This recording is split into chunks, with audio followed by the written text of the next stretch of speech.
It was reported that The Weeknd expressed some dissatisfaction with the show. Allegedly, and a big allegedly because they said just a source said this, and I don't even know if that's true, right? So allegedly, okay? Allegedly, Abel thought that it was leaning too much into a female perspective. And this is something The Weeknd has gotten criticism for. Now, after Amy left production, Sam Levinson, the director and creator of Euphoria, ended up taking on this role. And a lot of the crew members ended up expressing a lot of concern after this happened because they felt like the screenwriting took a whole nother direction for the worse. Now, Sam Levinson is someone who's got a lot of criticism for including gratuitous nudity in his shows. One example is Euphoria, which is obviously a teenage drama show. So that's one thing this guy's received a lot of criticism for. So the controversy here just isn't the show being considered average, it's all these other things surrounding it, like a lot of people saying it's nothing but a series that fulfills some kind of bape fantasy. Like I said, I haven't seen the show yet, so I want to see that for myself and make up my mind whether or not that's true. But The Weeknd has now on numerous occasions been clapping back at his fans and people in general for criticizing it. By the way, after this article, he did end up responding to Rolling Stone on Twitter, and that subsequently brought a lot of attention to the article itself. And that's when a lot of people discovered some of the things that we talked about today. Now, as for The Weeknd, clap, clap, clap, boo, boo, boo, boo, clapping back on social media. This is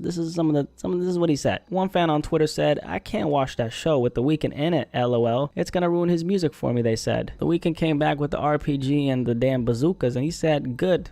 Don't listen." Someone else said, "Who has a thread or article on why The Idol is bad? Please, I need it." The Weeknd came back with the chopper and said, and I quote, actually he quoted as well, "Someone hurry, please tell me why I hate something everyone is telling me to hate. Hurry before I come up with my own opinion." The Weeknd been too damn quiet out here, man. Come on, you gotta clap back from time to time. So obviously clapping back is his middle name now, I guess. On the real though, since I haven't seen the show yet, I'm gonna refrain from giving my opinion on it. I'm sure a lot of you guys might have seen it, so I'm curious what you think. That aside, I don't think nobody, even The Weeknd, is above clapping back. There's been a lot of controversial aspects surrounding the show even before it was aired, so I think a lot of people might have went into it with a negative lens. On top of that, obviously the whole production side took a hit after the original director left. I will say this though, it feels like a lot of people are judging the show based on the clips that are going viral on social media. Oh yeah, just like that, baby. Yeah. I wanna grab you by the ass while I suffocate with my cock. What? Suffocator with your cock? What? See, now I see why you left your girl back home, Abel. So just based on the first impression that I got, you know, don't really have high hopes for it. But you see, now I'm actually intrigued and I'm kind of curious, so I'll definitely watch it. Also, just want to address something else, man. The Weeknd as we know him today ain't the same guy from back in the day. Don't let this pop star shit fool you, man. This nigga's a demon. And I'm bringing that up because of the criticism the show has received as far as the sexual aspect of it. Don't want to go too deep, big pause, into that pause obviously, but anyone who's listened to The Weeknd's music, especially his older work, won't be surprised at any of this. He's been singing about all kinds of deviant shit since he came in the game, so this show, okay, just from the little I know and from what I've heard in the music, is right in line with who he's portrayed himself to be. I mean, this is the same man who said pussy so good I had to save that shit for later. It ain't like that line is that crazy, by the way. I mean, obviously not speaking from experience. Y'all heard what the guy in the back said. He said, he capping, by the way. I like pussy. Regardless of that, the show is actually doing really well. I'm sure you can hear that I'm having a very good time playing around with these ad-libs. Drop a like for your boy if you fuck with the ad-libs. Come on now. It's apparently one of the most watched shows right now as we speak, and I'm really curious what the long-term trajectory of it is gonna be. Is The Weeknd gonna maybe see this thing through? Is there gonna be a second, third, or fourth season? Or is it gonna get scrapped after the first or the second season like most shows? I guess we're gonna have to wait and see. Might do a review on it after I've watched it. I don't know, we'll see. Anyway, like the video before you leave, okay? Do not leave this damn video, but I like the video. The Weeknd is out here going off. Have you guys seen the show, by the way? What do you think about it? Also, what do you think about The Weeknd responding to the criticism? That's really interesting to see because he's always been one of the most quiet artists in the industry. But I guess he's ready to, you know, bring out the big guns in RPGs now, huh? I see you, Abel. Anyway, curious to hear what you have to say. That aside, you have a blessed day and shit, I'm out this bitch, man. Peace.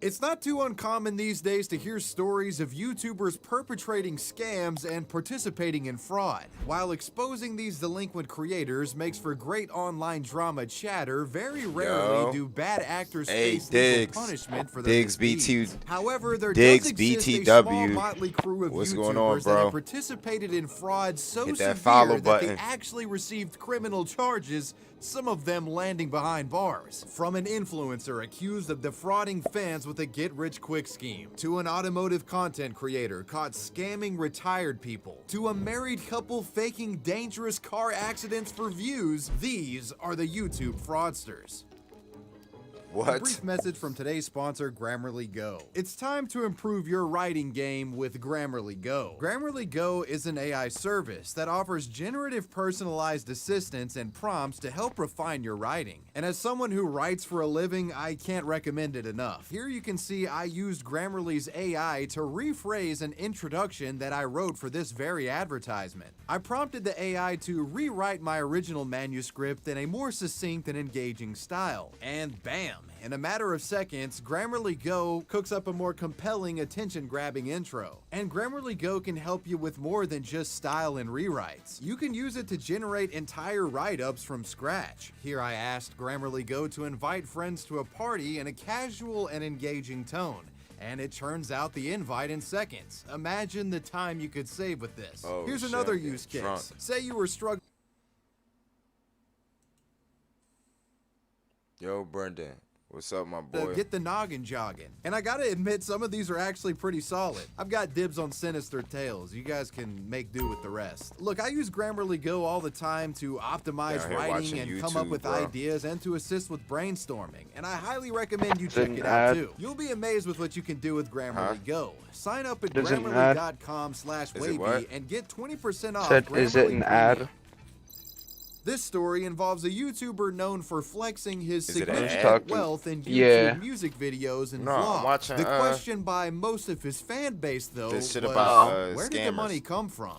In 2016, a man named Bill Omar Carrasquillo would create a YouTube channel called Omi and a Hellcat. The man's YouTube moniker being derived from the Dodge Hellcat, which was his preferred vehicle. You know him in cars and flexing would be a keystone Dude, he knows Lance Stewart, bro. Man, I want to meet Lance so bad, bro. Go look on my page. Omi on my Instagram. Lifestyle. I'm getting rid of a Rebel and keeping it 150. Nah, he knows Lance Stewart, and I'm trying to meet Lance.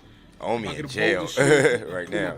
Oh, he is? Yeah, he in the feds. We'll be getting waterfront property this year. By the next summer, you'll see in a vlog. We'll be riding jet skis, riding my own boat. The focus of these videos varied, but wealth was always at the center. Some videos showcased his vast car collection, expensive jewelry, and luxurious properties. However, unlike Omi's colleagues in the YouTube clout vlogging space, his wealth didn't come from being an influencer. In fact, the source of that wealth was quite ambiguous, to say the least. Most celebrity influencers are bragging about cribs and cars that they got from being an influencer from the beginning. But this wasn't the case with Omi. His money was a mystery. And what you find is that after doing a bit of digging into Omi's past, the dubious nature of his financial comeuppance becomes apparent. Omar is a man with a troubled past, to say the least. Omi had it rough as a youngster. His mother died from an overdose when he was a young boy, and his father was a cocaine dealer whose criminal activity eventually led to Omar moving back and forth through foster families for years. And eventually he would follow in the footsteps of his dad and become a drug dealer himself. Omar spent much of his 20s trafficking in drugs, which resulted in him being in and out of jail on numerous occasions. The man never would become Pablo Escobar, and his dabbling with drugs left him broke and with a criminal record. After spending a good amount of time in jail, Omi would become disillusioned with the drug world and his prospects, especially after he had his first son. And Omi, wanting to find a more stable source of income to raise his child, he fully left drug dealing behind in 2014 and attempted to find less blatantly illegal methods of making money. To keep trajecting myself forward, I can't keep taking steps backwards. I'm not gonna sell no drugs. I'm not gonna, if it's potentially land me in jail, I'm not doing it. But Omi wouldn't leave the life of crime entirely. Rather, he switched to something a little bit more difficult to detect. Omi would pivot to a far more elaborate and lucrative form of criminality to pay the bills, and it all took place online.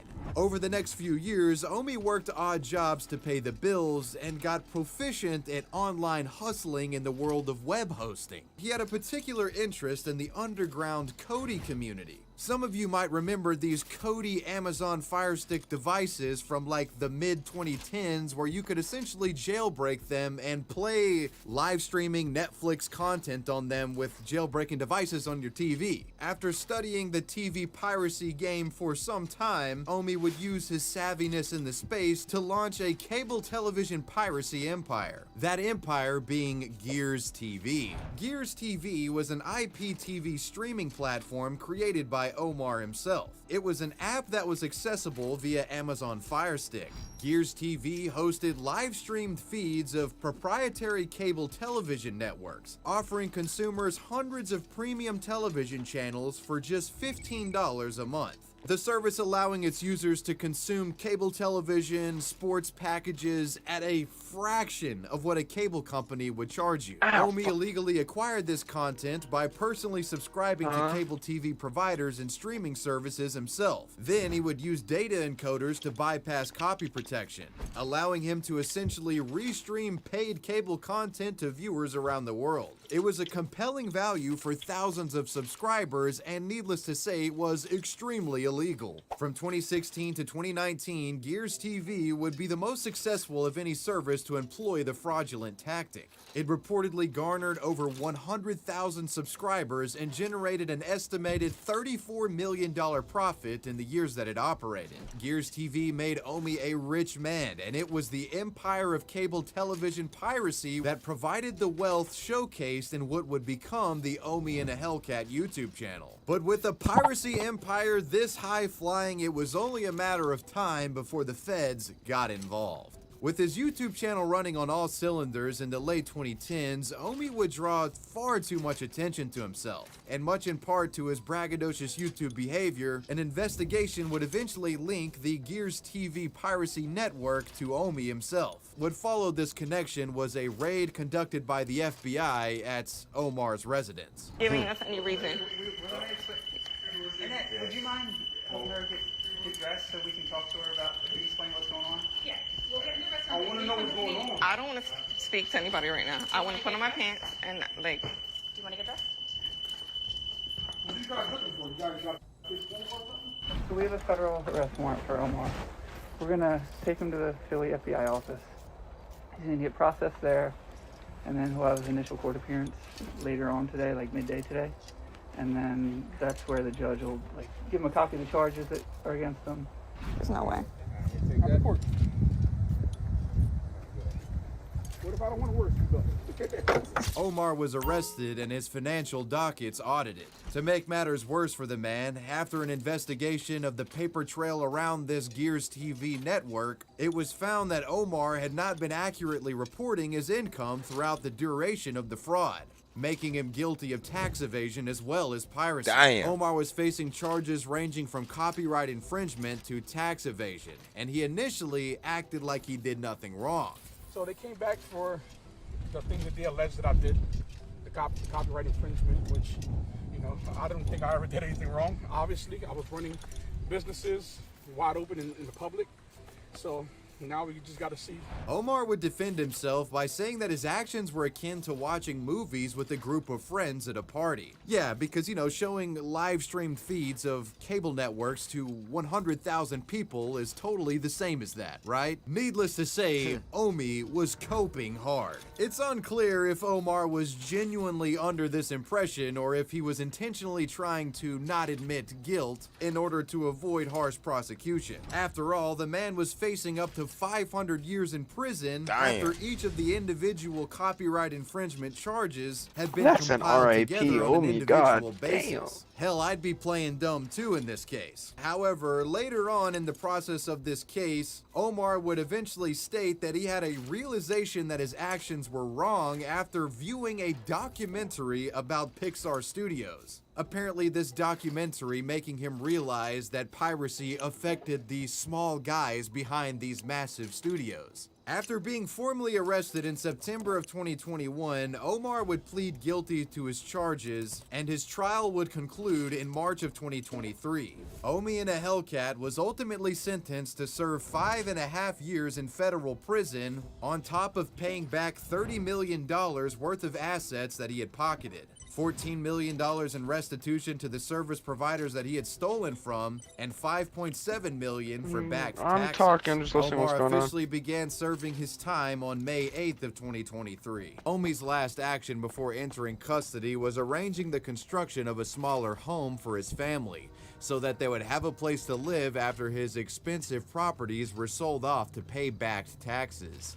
The Omi and a Hellcat channel still exists to this day and sits at over 800,000 subscribers. Omi has a dedicated fan base that likely will stick around to see what he's up to after his prison stint. Hopefully, he focuses more time on building his YouTube empire and stays away from the cable television piracy game.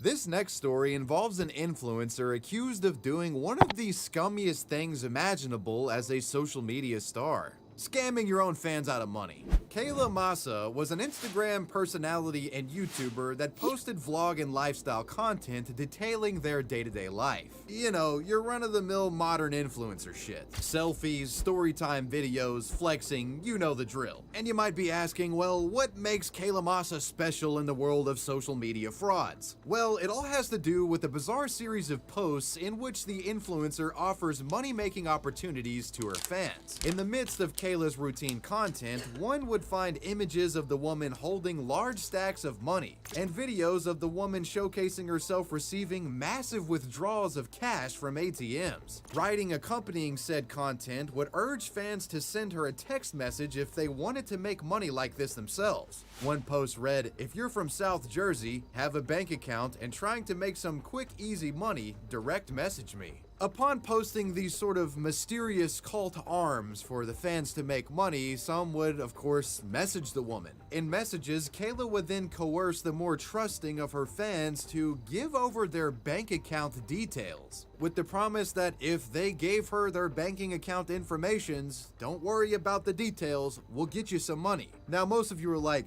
who the f would actually do this? And many who got to this point in the text message interaction were like, f it, I'm out of here. But as we all know, you know, some on social media aren't the brightest bunch, and they would keep entertaining Kayla's sketchy requests. Sadly, those who engaged with Kayla never learned any infinite money ATM glitches. Rather, they found themselves screwed by an influencer that they looked up to. Reports say that Kayla Massa was involved in a criminal operation consisting of numerous individuals who were orchestrating an... Damn, what just happened?